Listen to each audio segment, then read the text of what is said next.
మరింత సమాచారం వర్షాలకు సంబంధించి మా ములుగు ప్రతినిధి శ్రీనివాస్లో అందిస్తారు.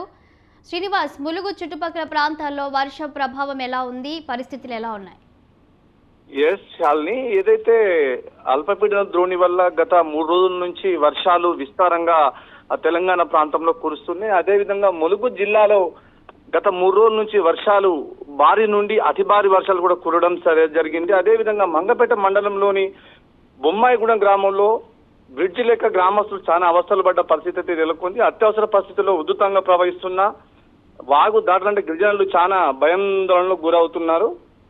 అదేవిధంగా గత సంవత్సరం క్రితంలో వరదల్లో కొట్టుకుపోయిన కాజ్వే బ్రిడ్జ్ వల్ల ఆ గౌరారం ప్రజలైతే చాలా ఇబ్బంది నెలకొన్న పరిస్థితి ఏర్పడ్డది. గౌరారం వాగుపై హై లెవెల్ బ్రిడ్జ్ నిర్మించాలని ఇటీవల కురుస్తున్న భారీ వర్షాలకు లోతట్టు ప్రాంతాలైన గ్రామాల్లో తీవ్ర ఇబ్బందులు ఎదుర్కొంటున్నారు. శాలిని, మంగపేట మండలంలోని కొమ్మటిపల్లి శివార్లో బొమ్మన్పల్లి గ్రామంలో గౌరారం వాగు ఉప్పొంగి చాలా ఉధృతంగా ప్రవహిస్తుంది. ఇదే క్రమంలో గ్రామంలోని ప్రజలు వాగు దాటడానికి నిత్యావసర సరుకులకు కూడా బయటికి వెళ్లే పరిస్థితి లేదు.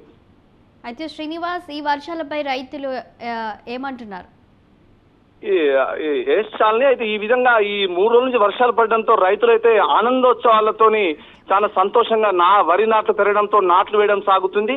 వాళ్ళు చాలా ఆనందం వ్యక్తపరుస్తున్నారు. అదే విధంగా మంగపేట మండలంలోని రైతు పొలంలో చదును చేస్తుండగా శేషు అనే రైతు తన వ్యవసాయ భూమిలో ట్రాక్టర్ దున్నుతుండగా భారీ శబ్దంతో పిడుగుపడంతో ఆ శబ్దానికి ట్రాక్టర్ అదుపు తప్పి శేషు అక్కడక్కడే ట్రాక్టర్ కింద పడి మృతి చెందడం జరిగింది. అదేవిధంగా శాలిని, మెయిన్ చూసుకోవాల్సింది ఏంటంటే గౌరారం ప్రజలు చాలా ఇబ్బందులు ఎదుర్కోవడం జరుగుతుంది. దీని బొమ్మనపల్లి గ్రామంలో గౌరారం వాగు ఉప్పొంగి ప్రవహిస్తుంది. ఇదే క్రమంలో ఆ ప్రజలు వెంటనే జిల్లా కలెక్టర్ ని మన రాష్ట్ర మంత్రి సీతక్కని విన్నవించుకునే ఏంటంటే తొందరగా మాకు ఈ కాలేజీ హై లెవెల్ బ్రిడ్జ్ నిర్మించి మా ప్రాంతానికి రాకపోకలు పునరుద్ధరించాలని చెప్పేసి వాళ్ళైతే కోరుకుంటున్నారు. సార్, అదే విధంగా గోదావరి ప్రభావం పెరుగుతుందనే అప్రమత్తమైన ములుగు జిల్లా కలెక్టర్ ఏటునారం మండలంలోని దొడ్ల కొండాయి బ్రిడ్జి గోదావరి వరద ఉధృతిని జిల్లా కలెక్టర్ టిఎస్ దివాకర్ పరిశీలించారు. అదే సందర్భంలో జిల్లా కలెక్టర్ మాట్లాడుతూ 2 రోజులుగా కురుస్తున్న వర్షానికి గోదావరి వరద ఉధృతి ఉప్పొంగిన తాత్కాలిక రోడ్డు కొట్టుకుపోవడంతో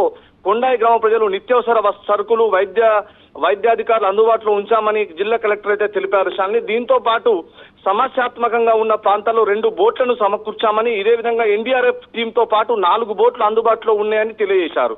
ప్రస్తుత సమయంలో జిల్లాలో ఎగువన కురుస్తున్న భారీ వర్షాల కారణంగా గోదావరి ఉధృతి పెరిగే దృష్ట్యా ముప్పు గ్రామాల్లో ప్రజలు అప్రమత్తంగా ఉండాలని జిల్లా కలెక్టర్ అధికారులని అప్రమత్తం చేశారు. శాలిని, ప్రజలు అదేవిధంగా నెలకు సరిపడే నిత్యావసర వస్తువులు సిద్ధం చేశామని, అత్యవసర సమయాల్లో ప్రజలకు సురక్షిత ప్రాంతాలకు తరలించడానికి బోట్లను కూడా ఏర్పాటు చేశామని, ఎన్డీఆర్ఎఫ్ బృందాలను నియమించామని జిల్లా కలెక్టర్ టిఎస్ దివాకర్ చెప్పారు. సార్, ఇదే విధంగా జిల్లాలో భారీ వర్షం కురిసే అవకాశం ఉన్నందున అన్ని శాఖల అధికారులతో అప్రమత్తంగా ఉండాలని సీతక్క కూడా అందరినీ తీసుకొని రివ్యూ మీటింగ్ తీసుకోవడం జరిగింది. Shalini, thank you Srinivasulu.